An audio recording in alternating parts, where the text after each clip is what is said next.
What powder was it made? It's accurate, I think. MP380. No, MP300.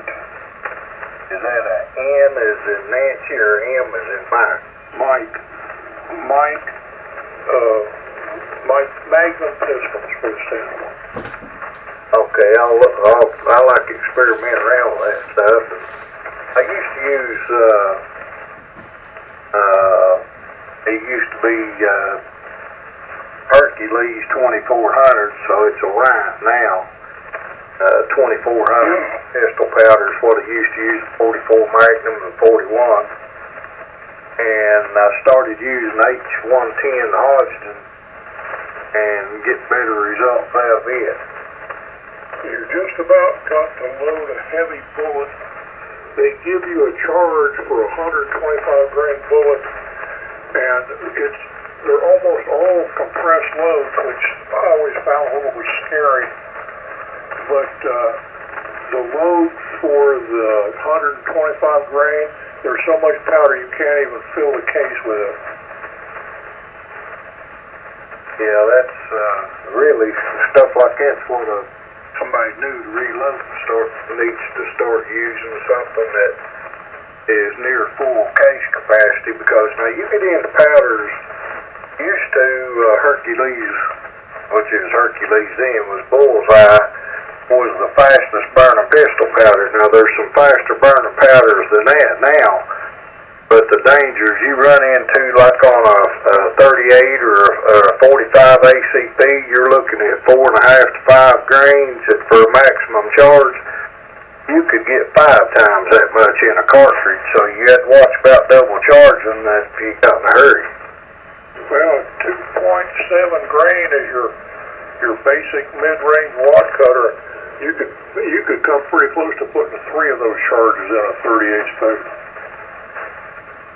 You could easily put 2 and have plenty of space. And pull the trigger one time. Like get one shot, yeah. Hey, little boy. Thorium 1 and 133 is the powder. Oh boy, I used to get out and shoot with him. He's reckless, so he could be with a gun. You had to watch him. But he had a 45 long Colt, and I don't know what he loaded up in it there one time. I wasn't there the day it happened, but I heard about the aftermath of it. When he pulled the trigger on it, the top of the cylinder blew out, and that strap that goes from the back of the frame to the front over top of the cylinder, it broke out on the front end first and come back and flipped over and caught the bill of his hat when it come by and took his hat off his head. Mercy. That was an eye-opener. What I did.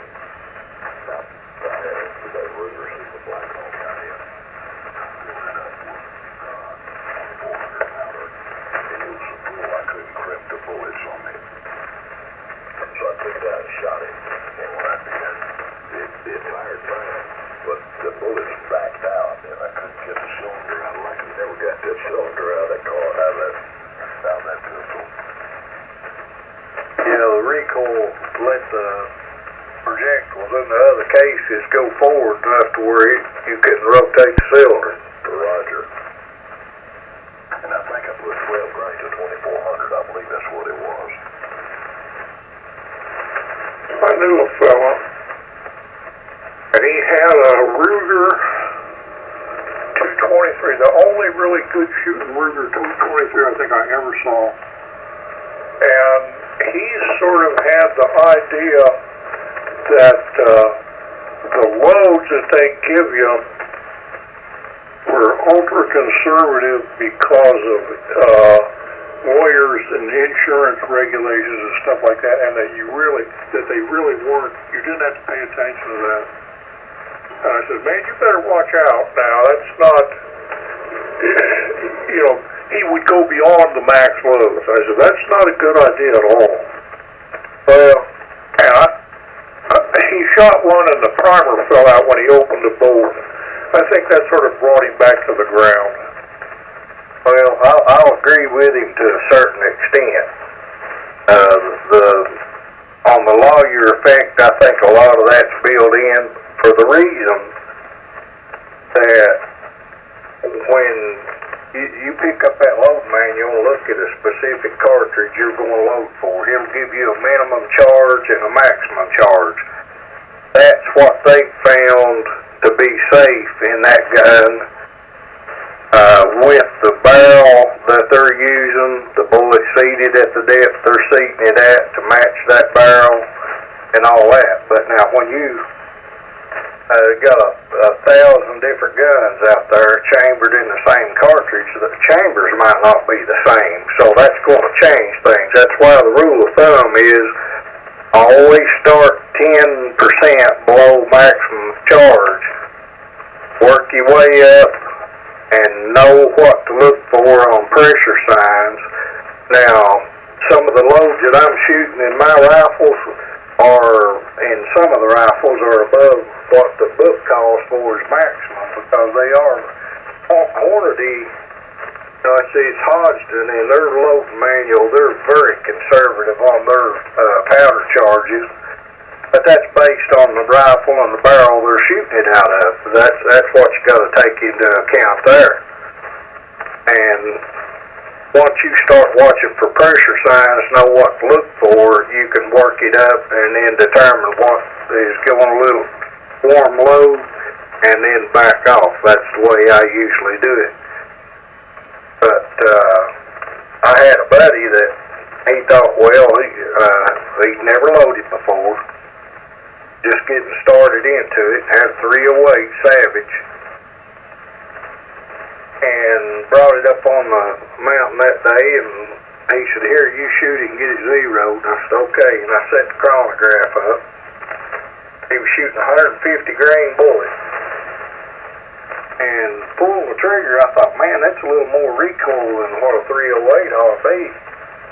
And I looked at the chronograph, and that thing chronographed at 3,005 feet a second. I said, daggone, son. I said, how hot did you load that? I said, that's 30-06 speeds. And I couldn't get the bolt open. I had to take a stick and beat the bolt open to get it open and then drive it back. And it didn't pull the case out. It rode over the rim of the case. And I had to take a cleaning rod, run it down the barrel, knock the cartridge out, and like you said, the primer just fell out down in the action of the rifle. And I said, you don't do that. I said, how hot did you load that? He said, well, I loaded 1 grain below maximum what it said in the manual. But that shows there's a difference in the chamber and of the rifles. There ain't no two of them going to be the same, even in the same brand, the same manufacturer. Hercules makes blue dot, don't it? That is an light powder now. It used to be under the Hercules name, but it's a light, I think now. I had a 45 Winchester Magnum, a Grizzly, and the best powder for that I found was blue dot. And I have an old Hercules reloading manual that listed that, and I don't remember the numbers anymore, but the charge in that old manual was way over, several grains more than the charge I could get online. And so I called them up, and I asked them about that. I told them, I said, I've got one of your reloading manuals, it's an old one. But it's way hotter than what you're saying now. And I said, well, now, so what's the deal here? And he sort of hum-hawed around and finally said, well, the data in that previous manual is okay. And he just didn't want to talk about it at all. He said, you could use it, but it was still way too much because it's a 260 grain bullet. 260 grain spear. You could get up to 1,600 feet a second, and the factory load was 1,200. I didn't want to break the gun. Yeah, that's only gun that I have renewed chambered in 45 Win mag. But I'll drop back 10% and work my way up. That's the best thing on any of it. Now, pistol rounds and stuff, you can get in trouble real quick because you've got a lot smaller charge there to work with, and you need to be real careful and know what you're looking for. One of the most valuable tools that you can have reloading is a chronograph, a good accurate chronograph, because that'll show you that you're reaching toward the upper end of the load, the safe load, before you'll see it on anything else. How many of them have you ever shot? What's that? Have you ever shot a chronograph? Oh yeah, first one I ever had, I bought it back in the 90s, is a Crony brand, the Beta, that had the little remote. You sit back on the bench, you can keep track of your data and stuff there. Yeah, I've shot the V-bars on a time or two and made replacements out of welding rods, but the one I use now is Doppler radar. You don't shoot through it, you set it over to the side and it actually tracks the bullet and takes measurement on the bullet speed about 5 times before it gets to 100 yards and averages that out. I have one of them Cronies also. I shot the little LCD screen. That is not covered under warranty. They used to have a program, I don't know if you call it a program, but what they used to do is if you bought one and you shot it, you send it back. And at the time I bought that one, when you bought the one with the remote that actually sat on the bench, you had about a 15-foot cable going out to the screens. That one I think was about $130 or $140 when I bought it. But if you shot through it, you send it back to them and $50 and they'd replace it. That's what they used to do. I don't know if they do that now or not. Yeah, I've got one of them same ones. My remote, it had a little printer. My printer don't work anymore. Yeah, I always wanted to get a printer for that one of mine, never did. And then when Lab Radar come out with that Doppler, they started promoting it a year or two before they finally put it on the market. And then it took forever to find one because everybody was looking for them. But that one, I've got an app on my phone. It connects through Bluetooth and then records all that data and breaks it all down and everything in that app. That app really opened the world with that Doppler radar. It gives you so much information that you'd normally have to scroll through the screen and stuff, punching buttons to get it the other way. But this is leaps and bounds ahead of any of the rest of them. N4MIC? N4ETG. They still make unique powder. Yeah, unique. That's one of the most common probably for 38 and up to 9 millimeter and those calibers right there. It's a pretty modest powder. It does good. I used to use it a lot in 45 ACP. Yeah, then there was called Bullseye, wasn't it? Yeah. Now for a long time, Bullseye was the fastest burning smokeless powder. Yeah, that's what you could put about 3 or 4 grains in a 38, wasn't it? Yeah, that's what I was talking to Butch about a minute ago, that you could double charge real easy and not realize it if you didn't pay attention to what you was doing. But now they've got some in that tight group, and I think about 4 or 5 of them, it's a little faster than Bullseye now. Mercy. But Bullseye's I've not used tight group much. I've got some over here, but some of the best shooting that I've done with the target bullets and that Gold Cup and 45 ACP is with Bullseye powder. There used to be a 200 grain spear. Bullseye, unique. I think they call it a spear long man. They call them flying ashtrays, 200 grain hollow point. Man, you could stick a pencil eraser down in the hole just about. And that thing went, Y'all had done 1050 or something like that. That was a bullseye load. I remember that bullet I used to shoot those. And you'd think that they'd open up, but I'm trying to figure out how to word it. Been about 30 years ago, about 4:30, 5 o'clock in the morning, I had a Alaskan Malamute pup. It was probably 2 or 3 months old. Had it out in the backyard. And I heard him squalling, cutting off shine there was, and went out, and there was 3 dogs that tackled him. And I stepped out with that 45 that morning, at that early in the morning before daylight, the way a street light was at the back of the plot over on the other property. I silhouetted one of the dogs. I pulled the trigger, that dog, he hit the ground.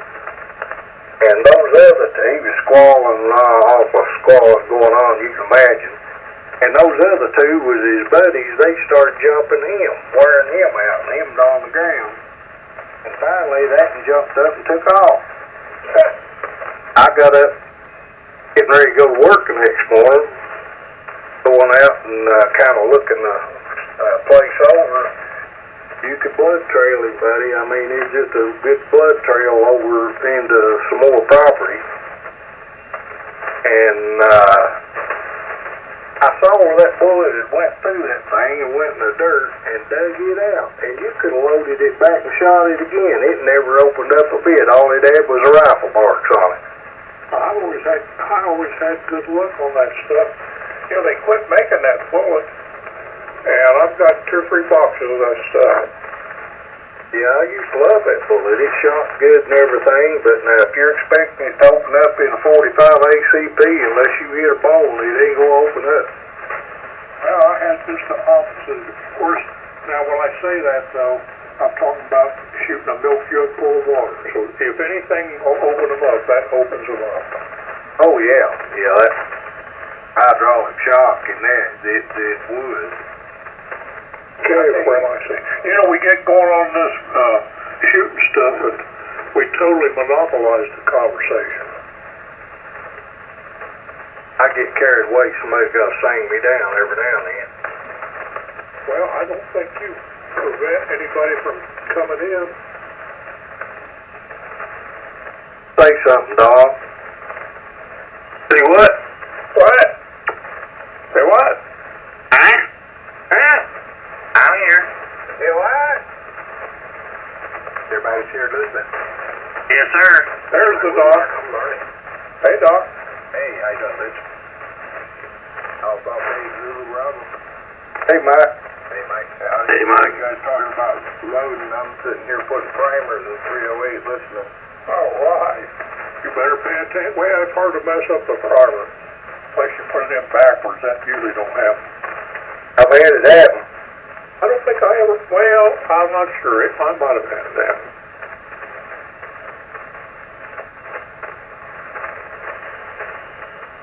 Yeah, but you use that automatic stuff. I mean, there's no telling what that stuff will do. I can't remember which press I done it on, but it can happen.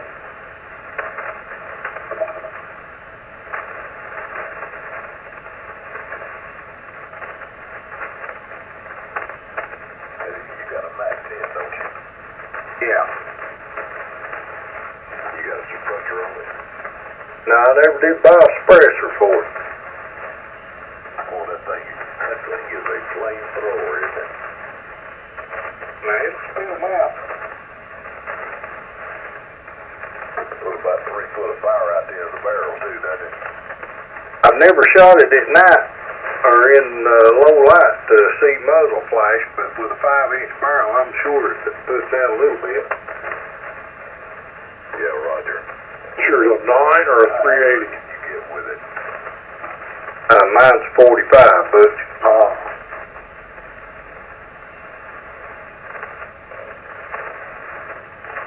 What was that, Jim? How accurate you get with it. You know, that gun was never made for accuracy, but probably 50 feet away you could fire a 55-gallon drum all pieces with it. Yeah, Roger. Well, I figured it was probably at least that accurate. That'd be a good close quarters gun. That's what it was designed for. Yeah. That's the way that grease gun was that, I can't remember the number on it now, but it was a grease gun. It was made out of tin. And, I remember that it used to cost the government $4.50 to make that gun back in World War II. I think that was a M3, I believe.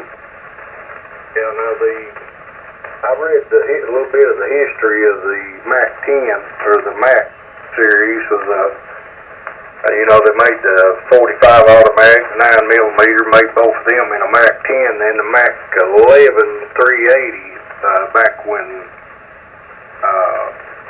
Ingram was building them. Then later on they sold out the RPB to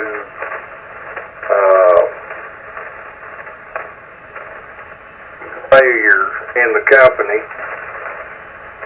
But I think that I've read one time that they could build the Mac 10s for like $2.50 or $3 a piece. At one time you could buy them for $100 in Georgia.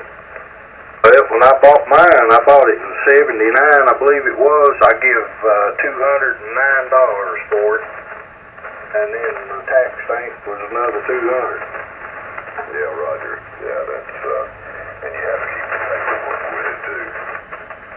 Yeah, any of that stuff, you're supposed to keep it with you. Keep you, you probably present it in court if you had to, but, and not have to go to the can, but it's best to keep it with it. But what do they sell for now? I'll give you $500 for it. I'd say you would, Butch. I think the Max, Mike could correct me on this, he's probably more up on it than I am, but I think like the Mac 10 45, the original powder spring model that I've got, probably around 7,000 to 8,000, depending on condition. I have seen them on some of the sites there. They want 13,000 for them, but they're just screaming on that, I think. Yeah, you're right, about $8,000. That's a good investment to get your money out of it. Yeah, I've had that much fun out of it through the years. You have a little leather strap on the front of yours?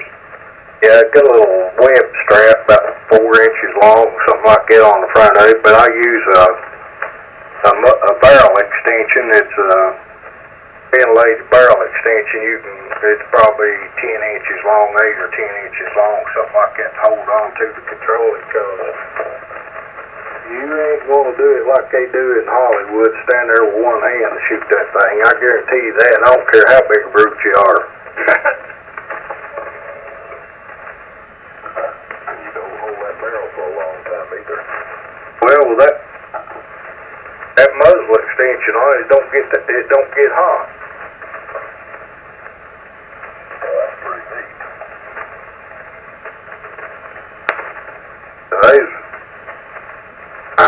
As far as me just getting out and shooting those, I don't get to enjoy them. Back in the day when I first got it, man, I put the lead to it, but that's the only time I ever take it out anymore is if I'm going to be out shooting and I know one of my buddies there never shot one before, or they've got a teenage boy or girl there that's never shot one. I'll take it and let them shoot. That's the enjoyment I get out of them. The rest of the time they just sit in the safe.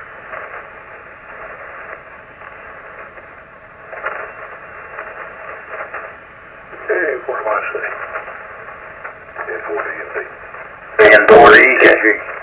AT4WN. You're loud. AJ 4B73, guys. I got a little rebel. Who's finding out? AJ 4P. Good night. Same for everybody. Good night, Ross. Good night, Ross. Have a good one. Good night, Ross.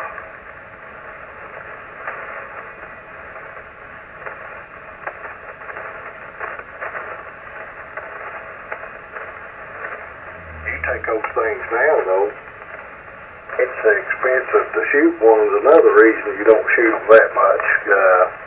I can't imagine those guys, well, which with the guy, if they've got the gun, they can afford to shoot it, is the guys with many guns. Yeah. What's the cycle rate on those things, Mike? About 3,000? Well, it varies. It depends on the amount of voltage they put to it. Yeah, because the drive on it's what determines the cycle rate on it. Yeah, exactly. Usually it's around 36 to 3,800. And I don't think that you're going to see anybody shoot one like Jesse Ventura did in Predator. Maybe with Blaine. You see that short one that they cut down? I don't know if they made that. I think he made that one in 223. That little short version, the guy shooting blanks in a shop with it. Yeah, Arrow Dillon makes the 223 one also.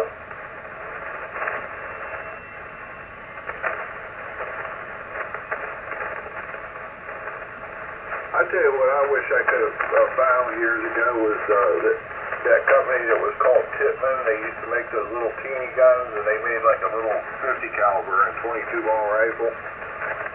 I remember seeing those in Shotgun News magazine when it was really a good magazine to look at back in the 70s. Now, it's what? It was a replica of a Modus chambered in 22 long rifle. Really? It was just a little teeny thing. I bet, that's what it was, a scaled down version of it. It looked like a toy. But I'd say if a man found one of them, it's hard to tell him what he'd pay for it now. Yeah, they're expensive. Yeah, because who was that made the the upper, was Lakeside made that upper for the M16 and ARs for 223? The belt-fed one? Yeah. Yeah, one of them made it with the disintegrating links, plastic links, and then somebody else made them with cloth links. The last one of those conversions that I looked at for one, I think he's like, I'll shoot close $17,000 what they want for just that upper. Oh, I know, they're crazy. Some of the belt-fed 223 uppers are that high or more, too.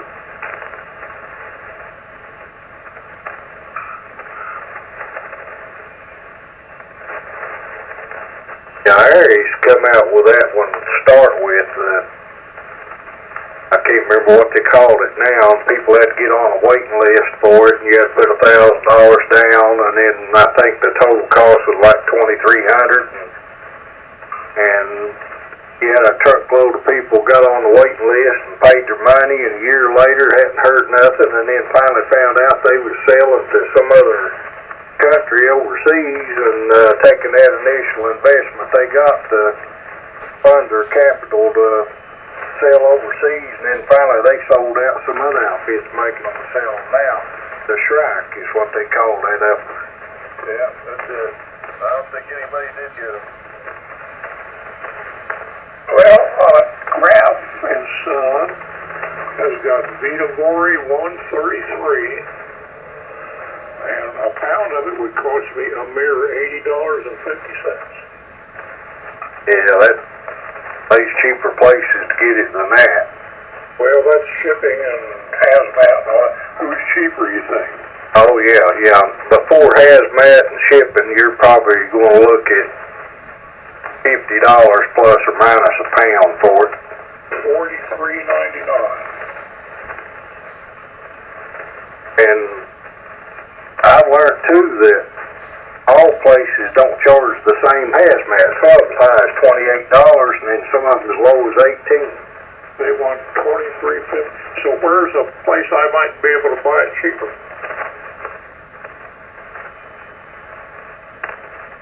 Try Mid-South or branch has shooter supply.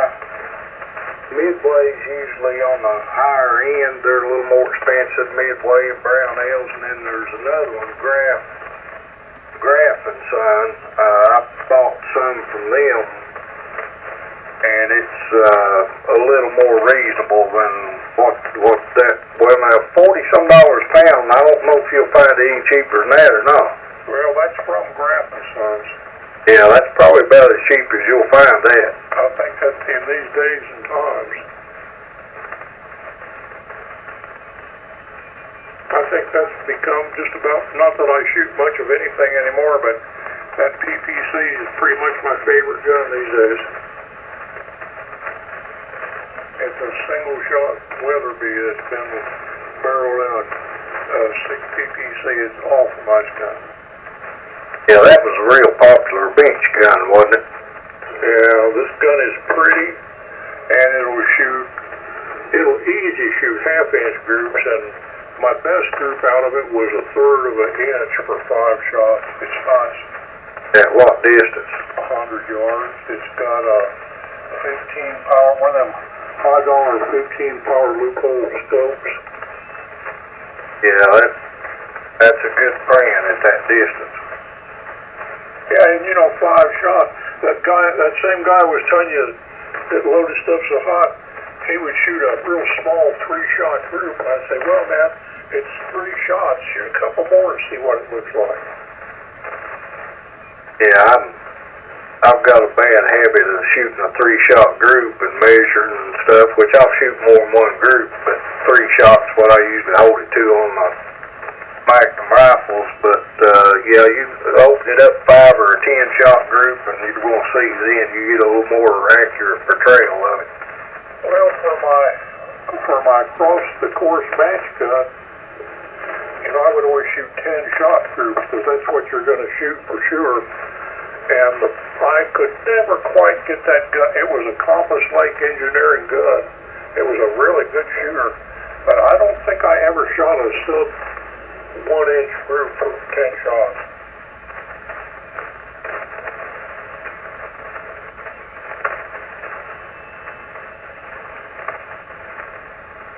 They always got at least one ugly choir.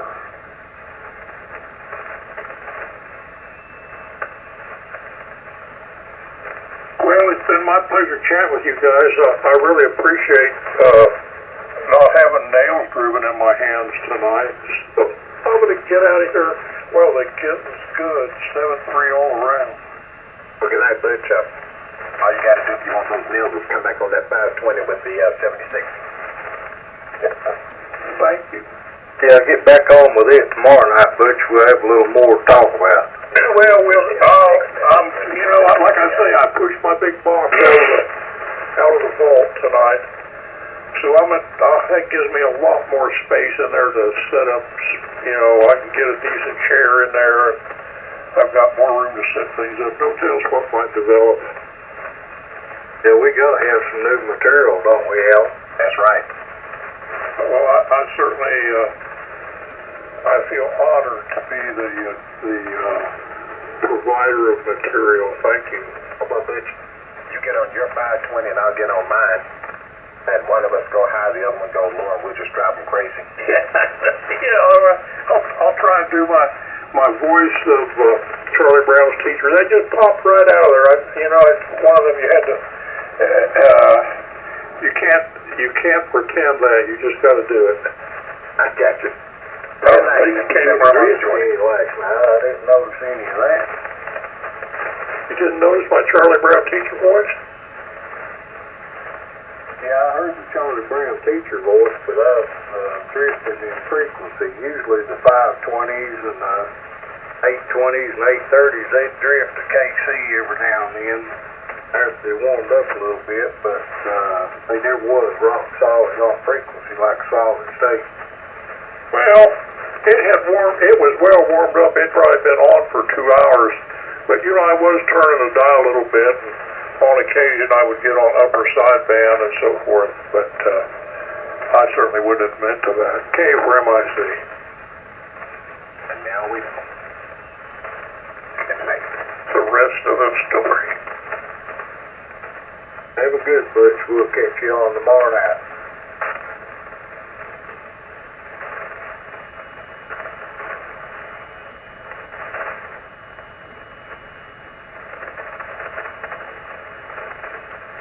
Has your wife made it back home yet, Alan?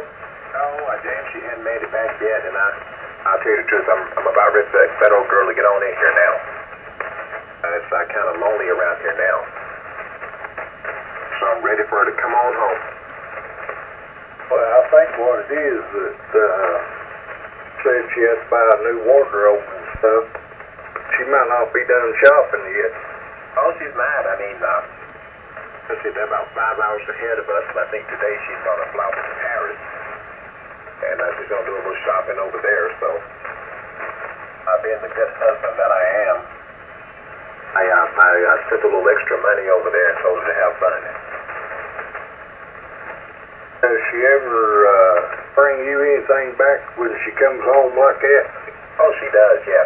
She brings me stuff back and stuff for our moms, and I mean, she's very thoughtful, so I that she needed the money anyway. She controls it all, but I thought it was a kind gesture. But she loves to go shopping, and she'll pick up a little bit of, she'll get purses and things like that and bring them back for her sister and her mom, and she remembers me too. Well, that's good. If she just left that dog in the house. She's not going to let the dog in the house. We laughed about the radio. And so she knows the 7610 will be here waiting on her when she gets home. It's getting up close to the time of year she starts putting up Christmas trees, isn't it? I know. She does that before Thanksgiving. Some people wait until Thanksgiving, but before Thanksgiving she'll have that stuff up. So I'll go ahead and get my mind fixed up for it. I can't stand all those lights or electricity. Kind of like that song Trace Atkins come out with a few years back. Every light in the house is on. That's about what it looks like.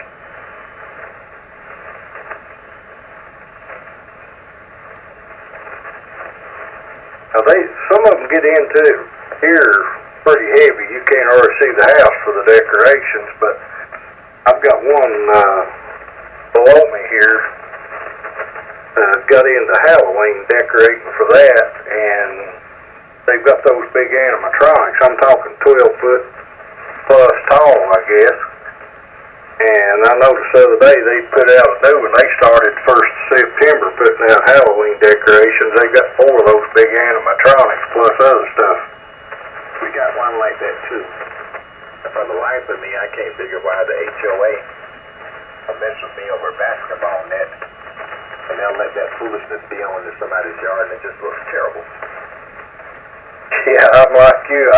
It looks like they'd be screaming bloody murder over that. Yeah, they don't, as far as I know, they don't say anything about that, but I mean, it looks ridiculous. A buddy of mine, a good close friend of mine, he lived in an area like that over here around Pikeville. There was an area that way, and he was raised in the country down a couple of counties over, and his wife was raised in town here in Pikeville, and they was as much different as daylight and dark. He was just an old country boy, fool with dogs and hunting and stuff like that all the time, and he got full of beagles and built a kennel, got a kennel. I think it had it set up on stilts about 4 foot off the ground and had about 4 different rises, probably 12 foot from the front to the back. Had each one of them separated from each other and had those beagles in them. Right behind his house and that, and where he lived, when you pulled into that spot, the road kind of wide. He lived right in right where the Y split. He was looking right at his house when you first pulled in. You could see that kennel behind it. Oh, they started screaming over that, and he got a letter from the county, or from it was a city.